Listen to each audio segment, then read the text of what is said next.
ഇത് പാടുമ്പോൾ നമ്മുടെ കർത്താവ് രണ്ടുകൊണ്ട് മുഖം മൂടി, രണ്ടുകൊണ്ട് പാദം മറിച്ച്, രണ്ടുകൊണ്ട് പറന്നുകൊണ്ട് നിൽക്കുന്ന, ആരാധിച്ചുകൊണ്ടിരിക്കുന്ന ആരാധനയുടെ മധ്യത്തിൽ നിന്നും ആ സിംഹാസനത്തിൽ നിന്നുമാണ് ഇറങ്ങി വന്നത് നമ്മൾ ഓർക്കണം കേട്ടോ. പ്രൈസ് ദി ലോർഡ്, ഹല്ലേലൂയ, സ്തോത്രം. അവിടെ നിന്നും അവൻ താഴ്വരയിലേക്ക് ഇറങ്ങി വരുവാൻ താൻ വില്ലിങ് ആയി. എന്തുകൊണ്ട്? നമ്മളെല്ലാവരെയും ഓർത്തപ്പോൾ. ഹല്ലേലൂയ, സ്തോത്രം. ഒരു പറ്റം ഇങ്ങനെ നിൽക്കുകയാണ് നമുക്ക് വേണ്ടി കരുതുവാൻ. റിഡംഷൻ, റെഡീം എന്ന് പറഞ്ഞ വാക്കിന്റെ അർത്ഥം നമുക്കൊന്ന് മനസ്സിലാക്കണമെങ്കിൽ നാം വായിച്ചുകൊണ്ട് 1:7 നമുക്ക് വായിക്കുമ്പോൾ എഴുതിയിരിക്കുന്നു, നമ്മളെ എന്തിനു വേണ്ടിയാണെന്നാണ് പറഞ്ഞിരിക്കുന്നത്. എഫെസ്യർ 1:7 നമ്മൾ എങ്ങനെയാണ് വായിച്ചത്? അവന്റെ രക്തത്താൽ അതിക്രമങ്ങളുടെ മോചനം എന്ന വീണ്ടെടുപ്പുണ്ട്. വീണ്ടെടുപ്പ് എന്നുള്ള വാക്ക് കേൾക്കുമ്പോഴേ നമ്മൾ പറയണം, സ്ലേവറിയുടെ അകത്ത്, പഴയ നിയമത്തിലേക്ക് ആ സാഹചര്യം കടന്നു പോകും. സ്ലേവറിക്ക് അകത്ത് നിൽക്കുകയാണ്. എനിക്ക് കാശ് കൊടുത്തു എനിക്ക് തന്നെ ഇറങ്ങാൻ ഒക്കത്തുമില്ല. ഞാൻ ആയുഷ്കാലം അതിന്റെ അടിയിൽ നിൽക്കുന്ന അവസരത്തിലാണ്. റെഡീം ചെയ്യുവാൻ തക്കവണ്ണം വേറെ ഒരാള് കാശുമായിട്ട് വന്ന് അതിനുവേണ്ടി നമുക്ക് കൊടുക്കേണ്ടുന്ന കാര്യങ്ങൾ കൊടുത്ത് അവരെ തിരികെ പിടിച്ചിറക്കിയ ശേഷം പൊയ്ക്കോ എന്ന് പറഞ്ഞ് സ്വാതന്ത്ര്യമായി വിടുകയാണ്. ഇവിടെ നമുക്ക് പാപത്തിന്റെ അടിമത്തത്തിലാണ്. പിശാചാണ് അതിന്റെ രാജാവായിട്ട് നിൽക്കുന്നത്. സ്തോത്രം. അവന് കൊടുക്കണമെങ്കിൽ എന്തില്ല, അതിന്റെ വഴിയിൽ നിൽക്കുകയാണ്, അവന്റെ അടിമത്തത്തിൽ. അതുകൊണ്ടാണ് റോമാലേഖനം 6-ാം അധ്യായത്തിൽ നമ്മൾ വായിക്കുന്നത്, നാം എന്ത് ചെയ്തിരിക്കുകയാണ്? പാപം സംബന്ധിച്ച് മരിച്ച്, പത്രോസിന്റെ നാം പാപം സംബന്ധിച്ച് മരിച്ച് നീതിക്ക് ജീവിക്കേണ്ടതിന് അവൻ തന്റെ ശരീരത്തിൽ നമ്മുടെ പാപങ്ങളെ ചുമന്നും കൊണ്ട് ക്രൂശിന്മേൽ കയറി അവന്റെ അടിപ്പിണരുകളാൽ നമുക്ക് എന്ത് വന്നു? നമുക്ക് സൗഖ്യം മേടിച്ചു തന്നിരിക്കുകയാണ്. ഇനി നമ്മൾ അറിയേണ്ടത് ഇത് നമ്മുടെ അവകാശത്തിൽപ്പെട്ടതാണെന്ന് നമ്മൾ അറിയാൻ മതി. ഈ അവകാശമാണ് എന്ത് ചെയ്തിരിക്കേണ്ടത്? ഈ അവകാശത്തിനെ കുറിച്ചുള്ള കാഴ്ചപ്പാടുകൾ കാണുന്നതാണ്. ഇനി നിങ്ങൾ ആരല്ല, അന്യരോ പരദേശികളോ ഒന്നും അല്ല നിങ്ങൾ. ആ പാട്ടൊക്കെ പണ്ടേ പാടി തൂക്കളയുന്ന സമയം കഴിഞ്ഞിരിക്കുകയാണ്. സ്തോത്രം. അതൊന്നും അല്ല. നമ്മൾ ആരാണ്? പുണ്യാക രക്തത്താൽ വില കൊടുത്തു വാങ്ങപ്പെട്ട് സ്വർഗീയ ഭവനത്തിൽ നഷ്ടപ്പെട്ട് ദൈവത്തിന്റെ അവകാശികൾ, ദൈവത്തിന്റെ മക്കൾ. ഇനി നിങ്ങൾ അന്യനല്ല, പരദേശികളല്ല, ദൈവത്തിന്റെ മക്കളാണ്, ദൈവത്തിന്റെ കുടുംബത്തിൽപ്പെട്ടവരാണ്. ഇത് കാണണമെങ്കിൽ നമുക്ക് എന്ത് ചെയ്യണം? കണ്ണ് പ്രകാശിക്കണം. ഇത് കാണണമെങ്കിൽ നമ്മുടെ കണ്ണ്, നമ്മുടെ ഹൃദയത്തിന്റെ ദൃഷ്ടിയെ പ്രകാശിക്കും. ഇതാണ് പൗലോസിന്റെ ഗലാത്യർ പറയുമ്പോൾ പൗലോസ് പറയുന്നത്, ഞങ്ങൾ നിങ്ങളോട് അറിയിച്ച സുവിശേഷം. ഞങ്ങൾ നിങ്ങളോട് അറിയിച്ച സുവിശേഷം എന്ന് മാത്രം പറഞ്ഞു വിട്ടാൽ പോരാ, ആ സുവിശേഷം എന്താണെന്ന് കൂടി പറയണം. സ്തോത്രം. ഞങ്ങൾ നിങ്ങളോട് അറിയിച്ച സുവിശേഷം എന്താണ്? ഇതാണ് സുവിശേഷം. അത് പ്രവൃത്തിയും കൂടെ ഉള്ള ഒരു വിശ്വാസമല്ല. നാം കൃപയാലല്ലോ വിശ്വാസം മൂലം രക്ഷിക്കപ്പെട്ടിരിക്കുന്നത്. പിന്നെ പ്രവൃത്തികൾ കാരണമല്ല എന്ന് പറയുമ്പോൾ ആ ഒറ്റ വാക്യത്തിനകത്ത് ന്യായപ്രമാണം മുഴുവൻ ഒതുക്കി നിന്നിക്കൊണ്ടാണ് പൗലോസ് ആ വാക്യം പറയുന്നത്. നമുക്ക് എനിക്ക് കാര്യം പിടികിട്ടിയില്ല. Let me tell you the truth. Bible സ്കൂളിൽ പഠിച്ചിട്ട് എനിക്ക് മനസ്സിലായില്ല. Price the lord, hallelujah.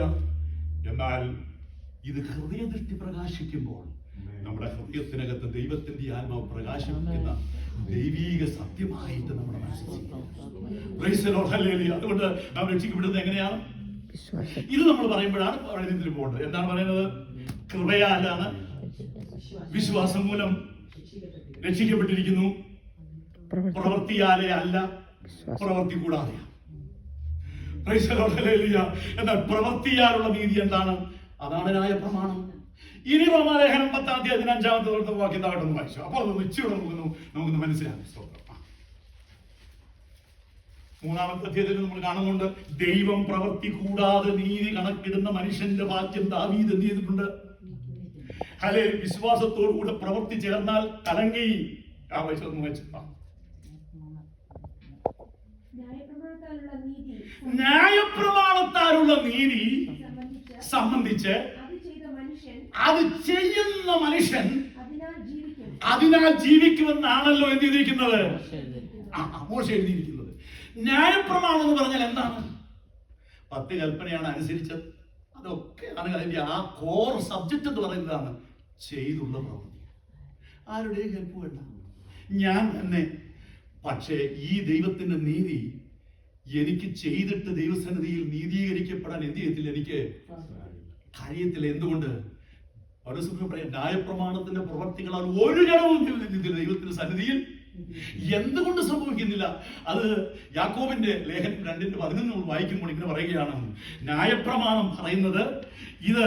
അതൊന്ന് വായിച്ചു, നിങ്ങൾ അത് വാക്യം വായിച്ചാലേ നമ്മുടെ മനസ്സിൽ അത് നിൽക്കത്തുള്ളൂ. സ്തോത്രം.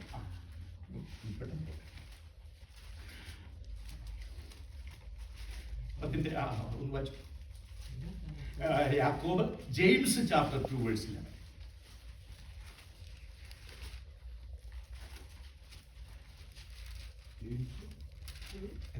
യാക്കോബിന്റെ ലേഖനം 2-ാം അധ്യായം 11-ാമത്തെ വാക്യം. വ്യഭിചാരം ചെയ്യരുത് എന്ന് കൽപ്പിച്ചവൻ കുല ചെയ്യരുത് എന്നും കൽപ്പിച്ചിരിക്കുന്നു. നീ വ്യഭിചാരം ചെയ്യുന്നില്ലെങ്കിലും കുല ചെയ്യുന്നു എങ്കിൽ ന്യായപ്രമാണം ലംഘിക്കുന്നവനായി തീർന്നു. ഒരു മിനിറ്റ്, 19 ചേർത്ത് വായിക്കുന്നില്ല. ഒരുത്തൻ ന്യായപ്രമാണം മുഴുവനും അനുസരിച്ച് നടന്നിട്ടും ഒന്നിൽ തെറ്റിയാൽ അവൻ സകലത്തിനും കുറ്റക്കാരനായി തീർന്നു. ഇതാണ് ന്യായപ്രമാണം. ജനിച്ചു വീഴുന്ന നിമിഷം തുടങ്ങി അന്ത്യശ്വാസം വലിക്കുന്നത് വരെയും ഒരു തെറ്റും ചെയ്യാൻ പാടില്ല. 99 ശരിയാകാൻ പോരാ. ഇതാണ് ഈ ന്യായപ്രമാണം. ചെയ്ത് കഴിയാൻ ഒക്കുമോ? പറയൂ, ആരൊക്കെങ്കിലും ചെയ്യണം? ഒരു ജനവും ദൈവത്തിന്റെ സന്നിധിയിൽ നീതീകരിക്കപ്പെടുകയില്ല. സ്പഷ്ടം ഗലാത്യ ലേഖനം 3. ഈ സ്ഥാനത്തേക്കാണ് ഈ നിയമം കർത്താവിന് ആപ്ലിക്കബിൾ ആണ്. ആ നിയമത്തിന്റെ കീഴിൽ ജനിച്ചു വളർന്ന അവസാനം വരെയും ഒരു വള്ളി പുള്ളി വ്യത്യാസം കൂടാതെ 100% പെർഫെക്റ്റ് ആയി ചെയ്ത് ഈ ലോകത്തിൽ കാണിച്ചത് നമ്മുടെ കർത്താവ് മാത്രമേ ഉള്ളൂ. അവസാനം കർത്താവ് നിന്നിട്ട് പറഞ്ഞു, നിങ്ങളിൽ ആർക്ക് എന്നെ പാപത്തെ കുറിച്ച് ബോധം വരുത്തുവാൻ കഴിയും? അവന്റെ വായിൽ ലാവണ്യ വാക്കുകൾ മാത്രം ആയിരുന്ന വാക്കുകൾ ഞാൻ പലപ്പോഴും കൊടുത്തിട്ടുണ്ട്. നമ്മുടെ കർത്താവിന്റെ ഒരു സ്പർശനം ഏൽക്കാൻ നമുക്ക് ഭാഗ്യം ലഭിച്ചാൽ എന്തൊരു സ്തോത്രം. സ്തോത്രം. കർത്താവ് പറയുകയാണ്, നിങ്ങളെ കാണുകയും കേൾക്കുകയും ചെയ്യുന്നത് പഴയ നിയമത്തിലെ അനേക ഭക്തന്മാരെ കാണാൻ അവർ ആഗ്രഹിച്ച കാര്യമാകട്ടോ. നിങ്ങളാണ് ഭാഗ്യവാന്മാർ. നിങ്ങൾ വളരെ ഭാഗ്യമുള്ളവരാണ്. അവർക്ക് ഭാഗ്യം ലഭിച്ചിട്ടില്ല. സ്തോത്രം. സ്തോത്രം. എന്നാൽ നിങ്ങൾക്ക് ഭാഗ്യം ലഭിച്ചു. എന്നിട്ട് കർത്താവ് കാര്യം പറഞ്ഞു, നിങ്ങൾ കണ്ടതുകൊണ്ട് വിശ്വസിച്ചു, കാണാതെ വിശ്വസിക്കുന്നവർ ഭാഗ്യവാന്മാർ. ആ ഗ്രൂപ്പിലാണ് നമ്മൾ കാണുന്നത്. അപ്പോ ഇനി റോമലേഖനം അതിന്റെ 10-ാം അധ്യായത്തിലെ 5 തൊട്ട് താഴെയുള്ള വാക്യങ്ങളൊന്നും പെട്ടെന്ന് വായിച്ചാൽ വിട്ടാൽ നമുക്ക് അറിയാവുന്നതാണെങ്കിലും ഞാൻ ആ വാക്യത്തോട് ബന്ധത്തിലൊന്ന് വായിച്ചിട്ട് നമുക്ക് മനസ്സിലാവില്ല. ഒന്ന് വായിച്ചു. ന്യായപ്രമാണത്താലുള്ള നീതി സംബന്ധിച്ച് അത് ചെയ്ത മനുഷ്യൻ അതിനാൽ ജീവിക്കുന്നു എന്ന് മോശെ എഴുതിയിരിക്കുന്നുവല്ലോ. വിശ്വാസത്താലുള്ള നീതിയോ ഇവണ്ണം പറയുന്നു. ഈ വണ്ണം പറയുന്നു കേട്ടോ. അപ്പൊ 2 നീതിയുണ്ട് കേട്ടോ. വിശ്വാസത്തിലുള്ള നീതി, ന്യായപ്രമാണത്തിലുള്ള നീതി, അല്ലെങ്കിൽ പ്രവൃത്തിയുള്ള നീതി, അല്ലെങ്കിൽ സെൽഫ് റൈച്ചസ്നെസ് ആയി പറയും. സെൽഫ് റൈച്ചസ്നെസ്, സ്വയനീതി. എന്നാൽ ഇവിടെ പറയുന്ന നീതി അങ്ങനെയല്ല. വിശ്വാസത്താലുള്ള നീതി എന്ന് പറയും. അതെന്ത്? വിശ്വാസത്തിലുള്ള നീതി എന്താണ്? ദൈവപിതാവായ ദൈവം തന്റെ നിത്യജ്ഞാനത്തിനൊത്ത് കാലങ്ങൾക്ക് മുമ്പ്, യുഗത്തിന് മുമ്പ് ക്രിസ്തുവേശുവിൽ നൽകിയിരിക്കുന്നതും, ഹല്ലേലൂയ സ്തോത്രം, തന്റെ ഓമന പുത്രനിലൂടെയാണ് ഇത് ചെയ്തിരിക്കുന്നത്, ഇത് കരുതിയിരിക്കുന്നത്. എന്തുകൊണ്ടാണ്? തന്റെ ഓമനകുമാരൻ പൂർത്തീകരിച്ച പദ്ധതിയിൽ അവിടുന്ന് തന്നെ കണ്ടു. സ്തോത്രം. സ്തോത്രം. സ്തോത്രം. അവിടുന്ന് തന്നെ കണ്ടതിന് ശേഷമാണ് അവനെ പറഞ്ഞുവിടെ റെഡിയായിട്ട്. ഇത് കഴിഞ്ഞ ശേഷം ഇവിടെ പറയുന്ന മുമ്പ് വായിച്ചതായ വാക്യമാണ്, ലോകസ്ഥാപനത്തിന് മുമ്പ് എനിക്ക് നിന്നിലുണ്ടായിരുന്ന മഹത്വത്തിലേക്ക് എന്നെ ചേർത്ത് കൊള്ളണമേ. ഞാൻ പലപ്പോഴും വിചാരിച്ചു, ലോകസ്ഥാപനത്തിന് മുമ്പ് നടന്ന യഹൂദൻ പറയുന്നു, നോക്കിയാൽ നിന്റെ വരവൊക്കെ നീ ഒരു 50 വയസ്സ് കൂടുതൽ. യോഹന്നാന്റെ സുവിശേഷം വായിക്കുമ്പോൾ 7-ാമത്തെ അവസാനത്തിലേക്ക് വരും, അബ്രഹാമിന് മുമ്പേ ഞാൻ ഉണ്ടായിരുന്നു എന്നൊക്കെ പറയുന്നത്. ഇത് എന്നും അവർക്ക് ഗ്രഹിച്ചില്ല, അവർക്കൊന്നും മനസ്സിലാകും, അവർക്ക് പിടികിട്ടും. ശരിയാണ്, ഇത് കണ്ണ് തുറന്നാൽ മാത്രമേ ഇത് കാണുള്ളൂ. ഇത് കണ്ണ് തുറന്നാൽ മാത്രമേ കാണത്തുള്ളൂ. അത് ദൈവം തന്നെ ഇത് കണ്ണ് തുറക്കണം. പൗലോസ് പറയുകയാണ്, പൂർവ്വകാലങ്ങൾക്കും തലമുറകൾക്കും മറഞ്ഞു കിടന്ന മർമ്മമെങ്കിലും തന്റെ ആത്മാവിനാൽ എനിക്കൊരു ചെറിയ വെളിച്ചം കാണാനുള്ള ഭാഗ്യം ലഭിച്ചിരിക്കുകയാണ്. റോമാലേഖനം 11-ൽ പറയുകയാണ്, ദൈവത്തിന്റെ ധനം, ജ്ഞാനം, അറിവ് എന്നിവയുടെ ആഴമേ എന്റെ വഴികൾ എത്ര. ഓ ഹല്ലേലൂയ, സ്തോത്രം സ്തോത്രം സ്തോത്രം. അപ്പൊ ഞാൻ ആ 10-ാം അധ്യായത്തിൽ നമ്മൾ പറയും ഉദ്ദേശിച്ച 2 കാര്യം മാത്രമേ ഉള്ളൂ. ഒന്ന്, ന്യായപ്രമാണത്തിൽ നിന്നുള്ള നീതി സംബന്ധിച്ചോ, പിന്നെ വിശ്വാസത്താലുള്ള നീതി സംബന്ധിച്ചോ. വിശ്വാസത്താലുള്ള നീതി എങ്ങനെയാണ് വന്നിരിക്കുന്നത്? അവർ ദൈവത്തിന്റെ നീതി അറിയാതെ, അവർ ദൈവത്തിന്റെ നീതി അറിയാതെ സ്വന്തം നീതി സ്ഥാപിക്കേണ്ടതിന് ദൈവത്തിന്റെ നീതിക്ക് കീഴ്പ്പെട്ടില്ല. ഇതാണ് യഹൂദന് പറ്റിയ കുഴപ്പം.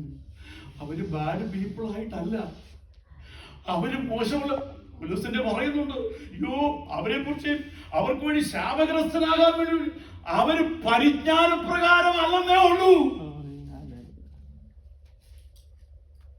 ദൈവം എന്ത് ചെയ്തിരിക്കുന്നു? മറുകടമുഷ്ടി പ്രയോഗിച്ചുകൊണ്ട് അടുത്തോട്ട് വന്നുകൊണ്ട് കർത്താവ് നിന്നുകൊണ്ട് ഇങ്ങനെ പറഞ്ഞു, കോഴി തന്റെ കുഞ്ഞുങ്ങളെ ചിറകടിയിൽ എത്ര വട്ടം എനിക്ക് മനസ്സായിരുന്നു, നിങ്ങൾക്കോ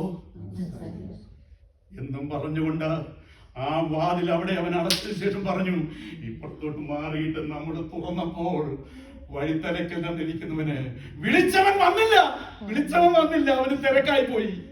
അവന് കാള മേടിച്ചു, അവന് കടുവ മേടിച്ചു, അവൻ ഇന്നലെ കല്യാണം കഴിച്ചു എന്നും പറഞ്ഞവൻ മാറി നിൽക്കുമ്പോൾ, എന്നിട്ട് ആ മുഴുവൻ അവിടുത്തെ യജമാനൻ പറയുകയാണ്, സ്തോത്രം, നിങ്ങൾ പോയിക്കോ, കല്യാണം ഒരുങ്ങി നിൽക്കുകയാണ്, പോയിട്ട് വിളിക്ക്, സകലരെയും വഴിയിൽ നിൽക്കുന്ന സകലരെയും വിളിച്ചോണ്ട് പറയാൻ പറഞ്ഞു. വിളിച്ചുകൊണ്ട് വന്നതിന് ശേഷം അവിടെ നിർത്തിയതിനു ശേഷം പറയുകയാണ്, അവിടെ അവൻ കല്യാണ വസ്ത്രം ഒരുക്കിയിട്ടുണ്ട്, പക്ഷെ ഇതിനിടയ്ക്കൂടെ ഒരു പുള്ളി കയറി എന്ന് കർത്താവ് പറഞ്ഞ അവമാനിക്കാറുണ്ട്. ഒരു പുള്ളി ഇതിനകത്ത് കയറി. അപ്പൊ പറയുക, സഹോദര നീ എങ്ങനെ ഇവിടെ വന്നു? സ്തോത്രം സ്തോത്രം. അതാണ് യഹൂദിന് വെച്ച ഒരു വലിയ അടിയാണ്. അത് അവന് പിടികിട്ടുമെങ്കിൽ കുറെ കഴിയണം. അടുത്ത കഴിയുമ്പോഴേ അവന് പിടികിട്ടത്തുള്ളൂ. ഇപ്പോഴും പോലും അവന് പിടികിട്ടിട്ടില്ല, അവൻ മനസ്സിലായിട്ടില്ല ഇതുവരെ. ഹല്ലേലൂയ, സ്തോത്രം.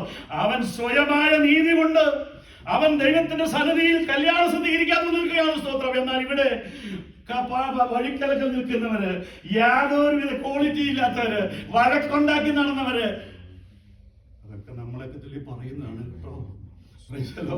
അതൊക്കെ നമുക്കുള്ള ദൂതാണ്. അവിടെ നടന്നവരെ എന്ത് ചെയ്തിരിക്കുന്നു? ദൈവം ഒരുക്കി വെച്ച കല്യാണ സദ്യക്ക് വേണ്ടി എന്ത് ചെയ്തിരിക്കുന്നു? വിളിച്ചപ്പോ നമ്മളെല്ലാം എന്ത് ചെയ്തു?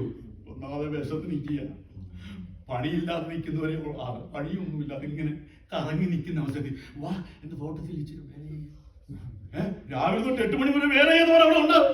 നമ്മുടെ കർത്താവിന്റെ എക്സാമ്പിളൊക്കെ നമുക്ക് ഈ വിഷയത്തിൽ നിന്നുകൊണ്ട് ഈ കണ്ണോടുകൂടെ നമ്മൾ അതിനെ നോക്കിയാൽ, യഹൂദന് കൊടുത്ത അടി എത്ര ശക്തമായ അടിയാണ്. പക്ഷെ അവന് മനസ്സിലായില്ലല്ലോ, അവന് മനസ്സിലായി കാണുന്നില്ല. എന്നാൽ ഇവിടെ വായിക്കുന്നത് ഇങ്ങനെയാണ്,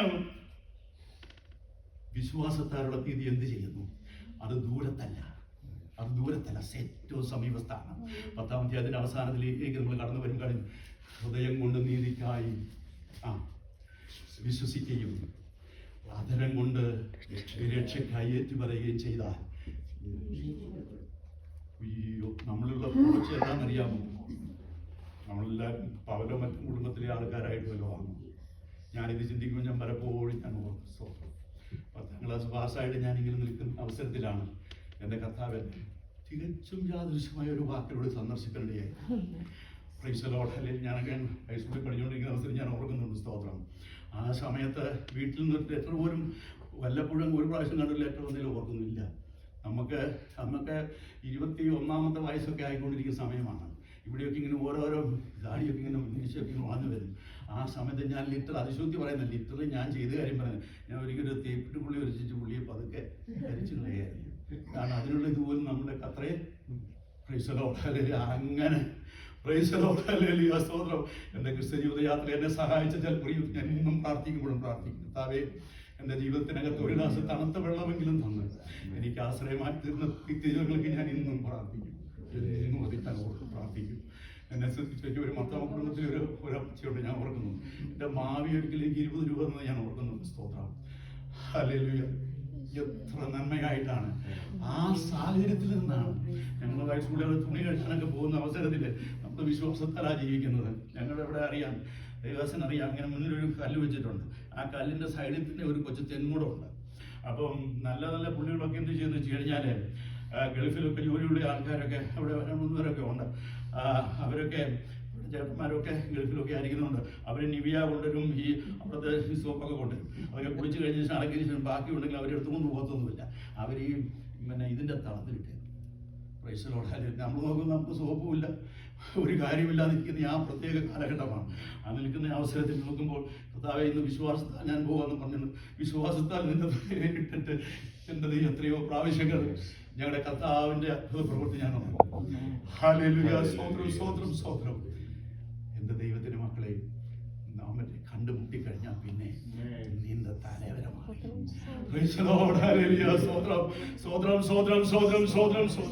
ഞാൻ ആദ്യമായിട്ട് ശുശ്രൂഷയ്ക്ക് വേണ്ടി മണക്കാലയിൽ നിന്ന് ഓയിസാറിനെ ഡൽഹിയിലേക്ക് വിടുന്നത്. ആദ്യത്തെ ശുശ്രൂഷ ഡൽഹിയിലായിരുന്നു. ഡൽഹിയിൽ ഞാൻ ശുശ്രൂഷ ചെയ്തുകൊണ്ടിരിക്കുന്ന അവസരത്തിൽ എല്ലാം അവർ ഭയങ്കര ഇതാണ്. All India medical student back സൈഡിലുള്ളതായ ഗോതൻ നഗർ എന്ന് പറഞ്ഞ സ്ഥലത്ത് 122/1/19 എന്നുള്ള കോട്ടേഴ്സിലാണ് ഞങ്ങൾ താമസിക്കുന്നത്. അങ്ങനെ ഞങ്ങൾ താമസിച്ചിട്ട് അവിടെ മഴക്കാലം വരുമ്പോൾ ഭയങ്കര ചെളി, അതിനകത്ത് നടക്കാൻ ഭയങ്കര പ്രയാസമാണ്. ഞാൻ അച്ഛനോട് പറഞ്ഞു, അച്ഛാ ഇവിടെ ഭയങ്കര ഒരു സൈക്കിളെങ്കിലും വേണം അച്ഛാ. അപ്പോൾ മഴക്കാലം ഓർഡർ ഉണ്ടായി. സ്തോത്രം. ക്രിസ്തീയ ജീവിതം വിശ്വാസത്താലാണ്. വിശ്വാസത്താൽ പ്രാർത്ഥിക്കണം. ഒരു വർഷം പ്രാർത്ഥിച്ചതിന് ശേഷം ഒരു സൈക്കിൾ കിട്ടിയത്. സെൻട്രലിൽ നിന്ന് ഒരു സൈക്കിൾ കിട്ടിയതിന് ഒരു വർഷം പ്രാർത്ഥിക്കേണ്ടി വന്നു. ഓട്ടെ, അതൊക്കെയല്ല, അതെല്ലാം വിഷയം. നമ്മുടെ കർത്താവിന്റെ ജീവിതത്തിലേക്ക്, നമ്മുടെ ജീവിതത്തെ അവന്റെ കൊച്ചു കാര്യങ്ങളിലേക്ക് താഴ്ത്തിയേച്ച് കൊടുത്തു കഴിഞ്ഞാൽ പ്രൈസ് ദി ലോർഡ്, ഹല്ലേലൂയ, അവന് വഴികളുണ്ട്, അവന് മുഖാന്തരങ്ങളുണ്ട്. ഹല്ലേലൂയ. നമ്മളെ ജനിക്കറ്റ് അവന് ഇട്ടേച്ചു പോകുന്ന കർത്താവല്ല. സ്തോത്രം, ഹല്ലേലൂയ. നീണ്ട വർഷം ഇന്ന് കഴിഞ്ഞു, ഏതാണ്ട് 50 വർഷത്തോടെ ആയി കഴിഞ്ഞിരിക്കുകയാണ്. വിശ്വാസികൾ ഇന്നും പറയും, എന്റെ കർത്താവേ തിരിഞ്ഞു നോക്കുമ്പോൾ നന്മയല്ലാതെ ഒന്നും ചെയ്തിട്ടില്ല.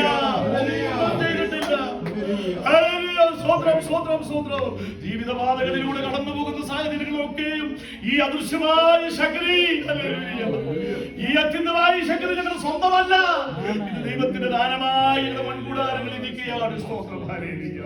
ഈ വാക്ക് ഞാൻ പറഞ്ഞ് ഇച്ചിരി മുന്നോട്ട് പോയിട്ട് അതിന്റെ പ്രധാന ഭാഗത്തിലേക്ക് ഇനി നമ്മൾക്ക് വായിക്കാൻ നമ്മൾ ഉദ്ദേശിക്കുന്നത് കൊലോസിലേക്ക് 2:14-15 വാക്യമാണ്. അതുകൂടെ വായിച്ചു കഴിഞ്ഞാൽ ഇതുകൊണ്ട് നമുക്കുള്ള ഗുണം എന്താണെന്ന് നമുക്ക് മനസ്സിലാക്കാൻ. അതിക്രമങ്ങളൊക്കെയും നമ്മോട് ക്ഷമിച്ച് ചട്ടങ്ങളാൽ നമുക്ക് വിരോധവും പ്രതികൂലവുമായിരുന്ന കയ്യെഴുത്ത് മായ്ച്ച് ക്രൂശിൽ തറച്ച് നടുവിൽ നീക്കിക്കളഞ്ഞു. വാഴ്ചകളെയും അധികാരങ്ങളെയും ആയുധവർഗം ഏൽപ്പിച്ച് ക്രൂശിൽ അവരുടെ മേൽ ജയോത്സവം കൊണ്ടാടി അവരെ പരസ്യമായ കാഴ്ചയാക്കി. നമുക്ക് കഴിയാതെ 2 കാര്യങ്ങളാണ് അവിടെ കാണാം. ഒന്ന്, ന്യായപ്രമാണത്തിന്റെ നീതി ചെയ്ത് ജീവിക്കാൻ നീതി ചെയ്തില്ല. അത് ചെയ്തിട്ട് ദിവസത്തിലാകണം. ദൈവം കർത്താവ് കടന്നു വന്നിട്ട് അതിനെല്ലാം എന്ത് ചെയ്തു? അതിക്രമങ്ങൾ കുറച്ച് 75% അതിക്രമങ്ങളൊക്കെയും ക്ഷമിച്ചു. അല്ല, നമ്മോട് ക്ഷമിച്ചു. നമ്മുടെ പേഴ്സണൽ ആത്മാവ് അതിക്രമങ്ങളൊക്കെയും നമ്മോട് ക്ഷമിച്ചു. ചട്ടങ്ങളാൽ നമുക്ക് വിരോധമായിരുന്ന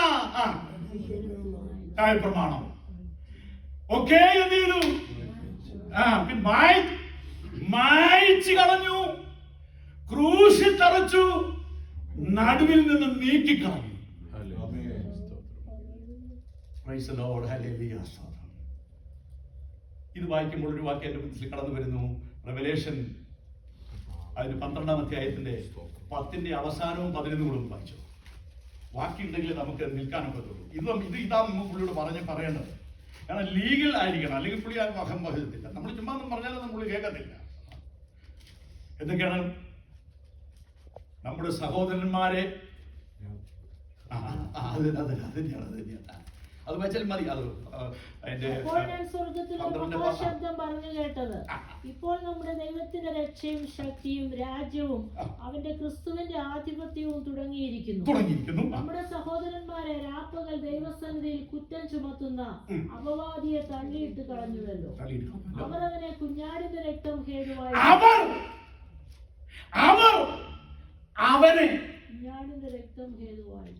കുഞ്ഞാടിന്റെ രക്തം ഹേതുവായിട്ടും തങ്ങളുടെ സാക്ഷ്യവചനം ഹേതുവായിട്ടും ജയിച്ചു. നമ്മുടെ സാക്ഷ്യവചനം രണ്ട് കാര്യമാണ് നമ്മൾ അതിനകത്ത് നിന്ന് ഗ്രഹിക്കാൻ ആവശ്യമായിരിക്കുന്നത്. ഈ പിശാചിനോട് നമ്മൾ അങ്ങോട്ട് ചെന്നിട്ട് നമുക്ക് പോരാട്ടമുള്ളത്, ഇത് പൗലോസ് പറയുമ്പോൾ ഒരു കാര്യം നമ്മൾ മനസ്സിലാക്കണം. നമുക്ക് പോരാട്ടമുള്ളത് ജഡരക്തങ്ങളോടല്ല എന്ന് പറയുമ്പോൾ അതിനകത്ത് മറഞ്ഞു നിൽക്കുന്ന ഒരു വലിയ ആഴമുണ്ട്. പഴയ നിയമത്തിൽ മുഴുവനും യുദ്ധം ചെയ്തത് ജഡരക്തങ്ങളോടാണ്. പിശാചിനോട് ആരെങ്കിലും പഴയ നിയമത്തിൽ യുദ്ധം ചെയ്തതായിട്ട് നമുക്കറിയാമോ? ദാവീദ് ആരോടാ യുദ്ധം ചെയ്തത്? ഗോലിയാത്തിനോടാ. ഗോലിയാത്ത് ആരാണ്? 6 അടി പൊക്കമുള്ള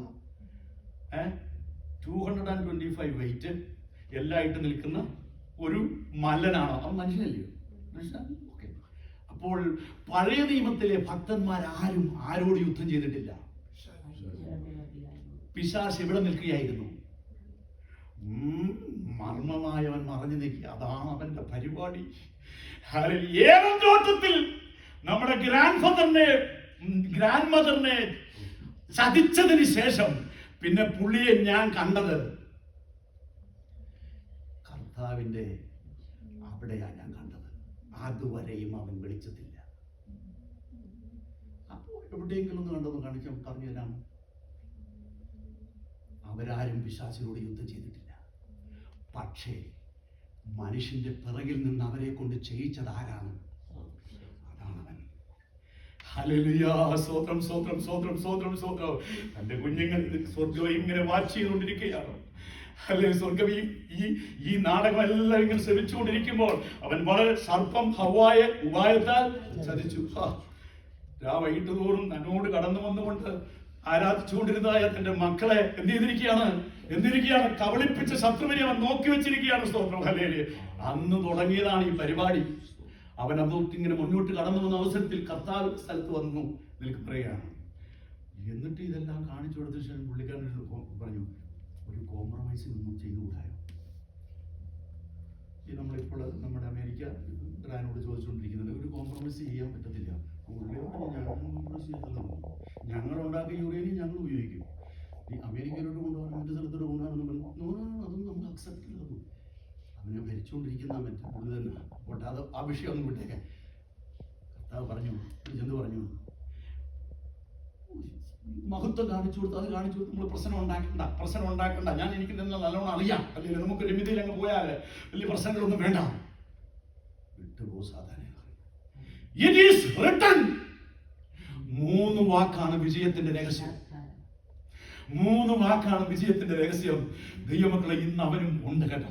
കർത്താവ് ഇറ്റ് ഈസ് റിട്ടൺ എന്ന് പറഞ്ഞുകൊണ്ട് അവരെ എന്ത് ചെയ്തിരിക്കുന്നു? അവിടെ അവർ വിട്ടുപോയി. ഇവിടെ പറഞ്ഞിരിക്കുന്നത് എങ്ങനെയാണ്? തന്റെ നമ്മുടെ സഹോദരന്മാര് രാപ്പകൽ അപവാദം പറയുന്ന ശത്രു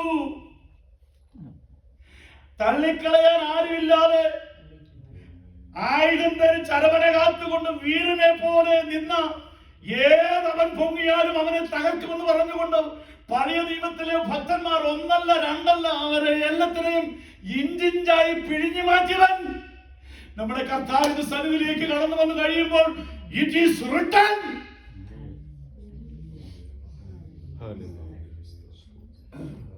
അതാണ് കൊലോസ്യ ലേഖനത്തിൽ ആത്മാവിൽ നിറഞ്ഞു നിന്നുകൊണ്ട് പോലീസ് പറയുകയാണ്, അതിക്രമങ്ങളൊക്കെയും ക്ഷമിച്ചു, നമ്മോട് ക്ഷമിച്ചു, ചട്ടങ്ങളാൽ നമുക്ക് വിരോധവും വിരുദ്ധവുമായിരുന്ന കയ്യെഴുത്ത്. അവിടെ ചെല്ലുമ്പോൾ ചുമ്മാതല്ല ചെയ്യുന്ന ഒരു കയ്യെഴുത്തുണ്ട് നമ്മളെ കുറിച്ച്. ടെസ്റ്റ്മെന്റ് പ്രൂഫ് അങ്ങോട്ട് കൊടുക്കും. പിതൃസന്നിധിയിൽ പ്രൂഫ് നടത്തുന്ന പ്രൂഫ് നടത്തി കഴിയുമ്പോൾ സ്വർഗത്തിൽ ഒന്നും ചെയ്യാൻ ഒക്കെയില്ല. അതുകൊണ്ട് സ്വർഗ്ഗത്തിലെ ദൈവം പറഞ്ഞു, നിനക്കെതിരായി ശത്രു എഴുതിയിരിക്കുന്ന സകലവിധമാകുന്ന എഴുത്തുകൾ ഉണ്ടല്ലോ, ബ്ലോട്ടഡ് ഔട്ട്. ഇന്ന് പുള്ളിക്ക് എടുത്തു കൊണ്ടുപോയി അവിടെ ചെല്ലാനാ ഇല്ല, മായ്ച്ചു. വിരുദ്ധമായി എഴുതിയിരിക്കുന്ന സകല എഴുത്തുകളെയും കാൽവരിയിലെ പുണ്യാഹം കൊണ്ട് അവൻ മായ്ച്ചു കളഞ്ഞു. Praise the Lord. Hallelujah. സ്തോത്രം. ഇത് മനസ്സിൽ ധ്യാനിച്ചുകൊണ്ടാണ് അപ്പോസ്തലൻ പറഞ്ഞിരിക്കുന്നത്, അതിക്രമങ്ങളൊക്കെയും ക്ഷമിച്ചു.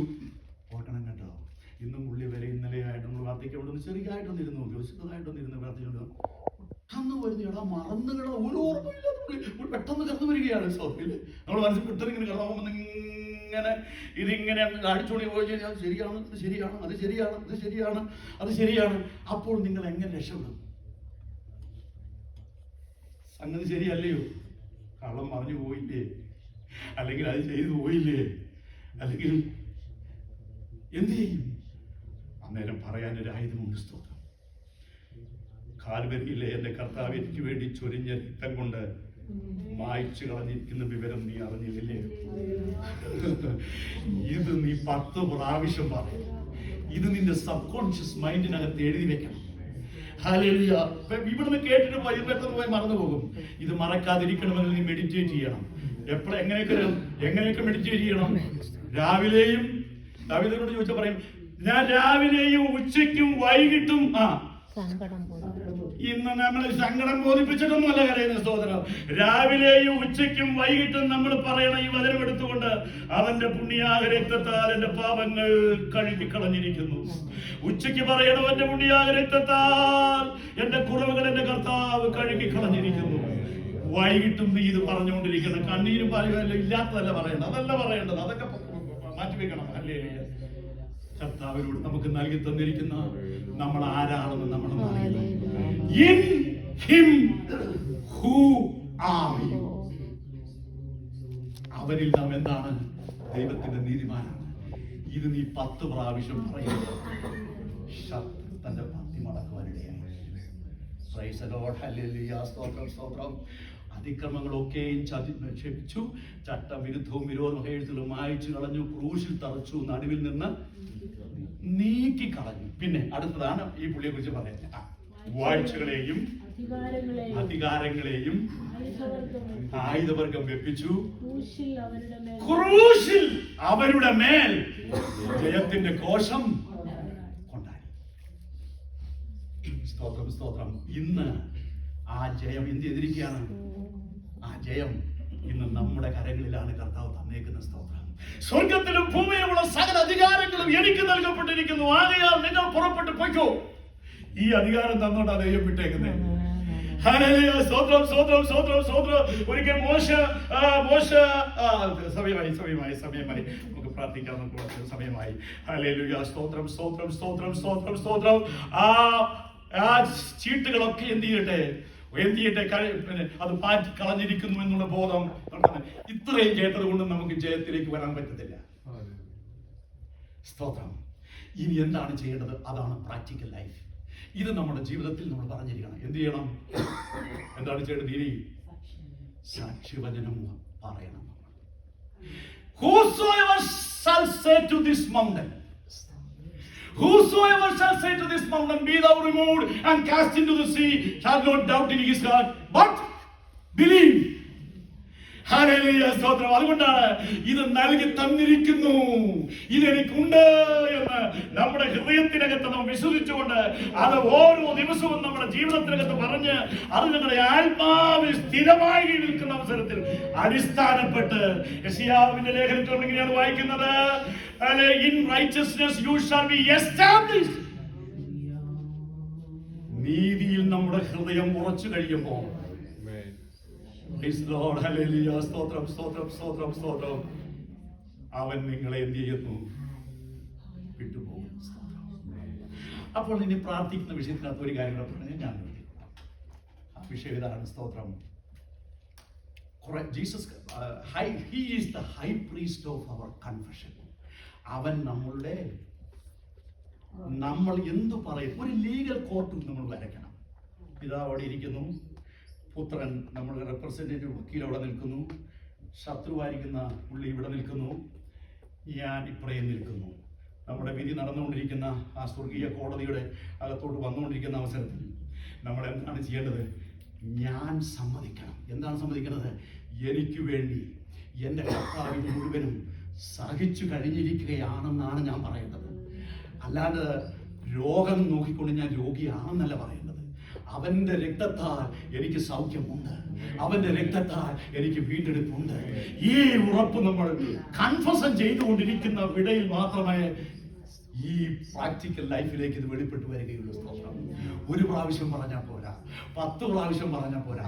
നമ്മുടെ ആത്മാവിൽ ഇത് നിക്ഷേപിക്കുന്നത് വരെ, നമ്മൾ ഒരു വിഷയത്തിന്റെ മുമ്പിൽ നമ്മുടെ ഫസ്റ്റ് തോട്ടായിട്ട് ഇത് വരുന്നത് വരെയും, ഇൻ അനദർ വേഴ്സ് റെവലേഷനിൽ നിന്ന് ഉത്ഭവിക്കുന്നതായ ആ ദൈവിക ജ്ഞാനം നമ്മുടെ ഉള്ളത്തിനകത്ത് വരുന്നത് വരെയും നമ്മൾ എന്തുകൊണ്ടിരിക്കണം? പറഞ്ഞുകൊണ്ടില്ല, സെൻസ് നോളജിലല്ല നമ്മൾ നടക്കേണ്ടത്, അല്ലെങ്കിൽ റെവലേഷൻ നോളജിൽ നമ്മൾ നടക്കണം.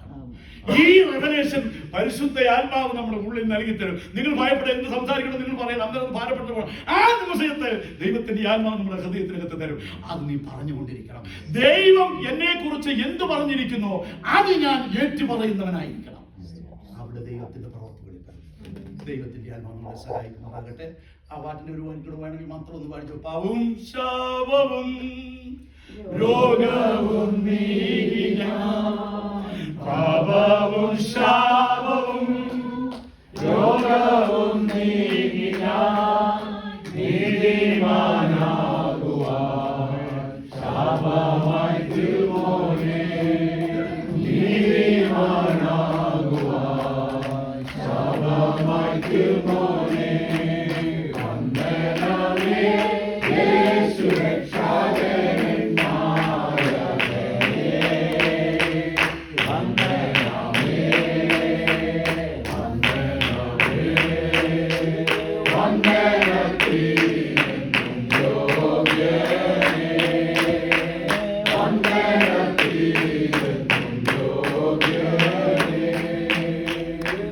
Nanu